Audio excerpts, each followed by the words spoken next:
Welcome back. భారత సైనిక దాడులను పాక్ ఖండించింది. శాంతి నెలకొల్పాలన్నదే తమ ఆకాంక్ష అన్న ప్రధాని షరీఫ్ పాకిస్తాన్ను రక్షించుకోవడం కోసం తాము సిద్ధంగా ఉన్నామని తెలిపారు. భారత్ దాడులు చేయడం లేదనడం వెనుక పాక్ వ్యూహమేంటి?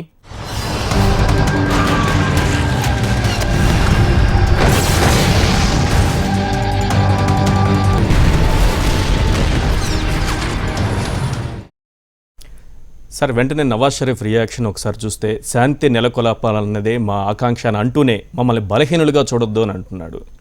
ఇప్పుడు దయ్యాలు వేదాలు వాళ్ళు ఇస్తున్నాయి. బలహీనుడు అనేది ఎవరు చూడడం లేదు.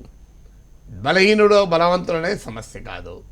సో శాంతి కోసం పాకిస్తాన్ ప్రయత్నిస్తోంది అంటే this is the world's eternal joke, శాశ్వత జోక్. జోక్ కాదు, ఒక క్రూయల్ హోక్స్. అంత ఓపెన్గా పాక్ ప్రేరేపిత తీవ్రవాదులు భారత భూభాగంలోకి వచ్చి భారతదేశం పైన దాడులు చేస్తుంటే, భారత ప్రజలపైన దాడులు చేస్తుంటే, అమాయకులపైన దాడులు చేస్తుంటే, ఇలాంటి తీవ్రవాదులు బహిరంగంగా పాకిస్తాన్లో తిరుగుతుంటే, మహమ్మద్ అజర్ తిరుగుతున్నాడు, హఫీజ్ సయీద్ తిరుగుతున్నాడు, వాళ్ళు పాక్ వీధుల్లో ప్రదర్శనలు చేస్తున్నారు, కరాచీలో పెషావర్లో మీటింగ్లు పెడుతున్నారు, ఇస్లామాబాద్లో. ఇంతకన్నా ప్రూఫ్ ఏంటి? దావుద్ ఇబ్రహీం అడ్రస్లు పాకిస్తాన్లో ఉన్నాయి. మన టీవీ ఛానల్ వాడికి ఫోన్ చేస్తే వాళ్ళు ఫోన్లు కూడా ఎత్తారు. పాకిస్తాన్లో నెంబర్ పట్టుకొని నెంబర్ కూడా ఫోన్ చేశారు, అయినా ఎత్తారు. ఇంత ఓపెన్గా జరుగుతుంటే ఇంతకన్నా ఇంకా పాకిస్తాన్ మేమేం చేయలేదు అని బుకాయిస్తే ఎట్లా? లష్కర్ ఈ తోయిబా, జైషీ మహమ్మద్ ఇలాంటి సంస్థలు పాక్ భూభాగం నుంచి పనిచేస్తున్నాయి. పాక్ సైన్యమే ప్రత్యక్షంగా ఇందులో ఇన్వాల్వ్ అయింది. పాక్ నిఘా విభాగమైన ఇంటర్ సర్వీసెస్ ఇంటెలిజెన్స్ ఈ దుర్మార్గులకు శిక్షణ ఇస్తున్నారు.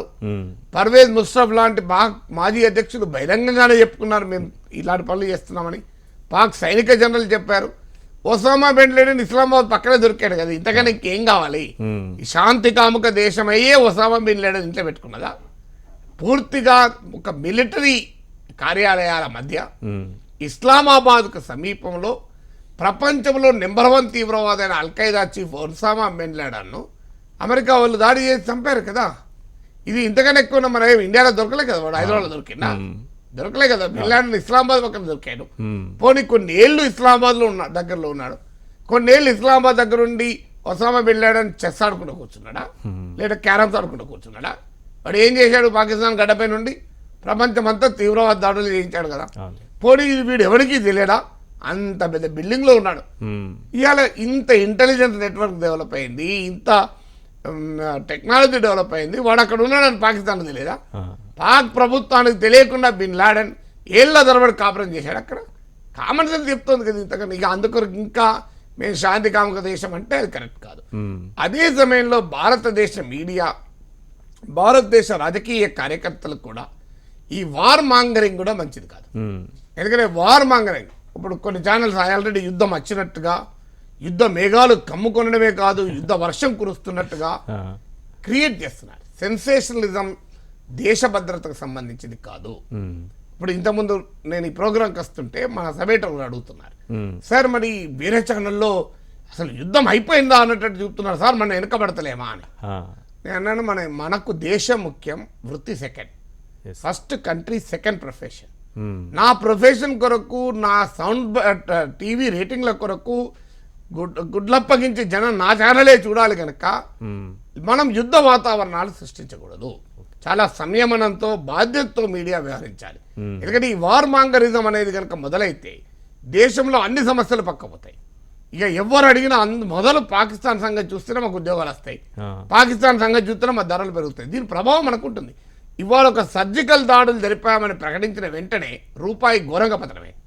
అంటే వీక్లో అంటే వారంలో అతి తక్కువ స్థాయికి పడిపోయింది. ఇక రేపు నిజంగానే హాట్ పర్స్యూట్ అయ్యి యుద్ధమే వస్తే రూపాయి డాలర్కు 100 రూపాయలు అవుతుంది. డాలర్కు 100 రూపాయలు అయితే అమెరికా పోయేటోళ్ళకి బాధ, మాకేం బాధ అనుకోవచ్చు. కాదు, రాంగ్ అది. ఇవాళ మనం వాడే ఔషధాలు అందులో డాలర్లు ఉంటాయి, మనం తయారు చేసే సాఫ్ట్వేర్లో మనం ఇంపోర్ట్ చేసుకున్న సాఫ్ట్వేర్ ఉంటుంది, ఆఖరికి మన సంగారెడ్డి పక్కనున్న ఫ్యాక్టరీలో కూడా దిగుమతి చేసుకున్న పరికరాలు, దిగుమతి చేసుకున్న ముడి పదార్థాలతో పరిశ్రమలు ఉంటాయి. ఒక్కసారి కనుక రూపాయి పతనం అయితే సంగారెడ్డి పక్కన ఉన్న ఫ్యాక్టరీలో కూడా 100 మందికి ఉద్యోగాలు అవుతాయి.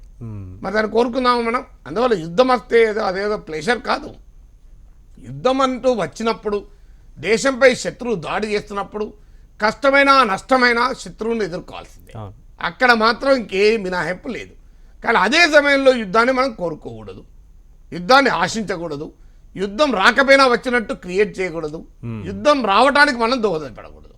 ఇది ఈ వార్మాంగర్ ఇప్పుడు మీడియాలో కూడా పొలిటికల్ పార్టీస్లో కూడా ఇది ఒక ఓట్ల కొరకు ఎట్లా పడితే అట్లా మాట్లాడే ప్రమాదం ఉంది. అందువల్ల భారత ప్రజల శ్రేయస్సు కోరుకునే వారిగా యుద్ధం రావద్దు, అనివార్యమైనప్పుడు పోరాడాల్సిందే. ఇవి ఇప్పటి వరకున్న హెడ్లైన్స్ పై ప్రొఫెసర్ కె నాగేశ్వర్ గారి విశ్లేషణ. చూస్తూనే ఉండండి హెచ్ఎం టీవీ.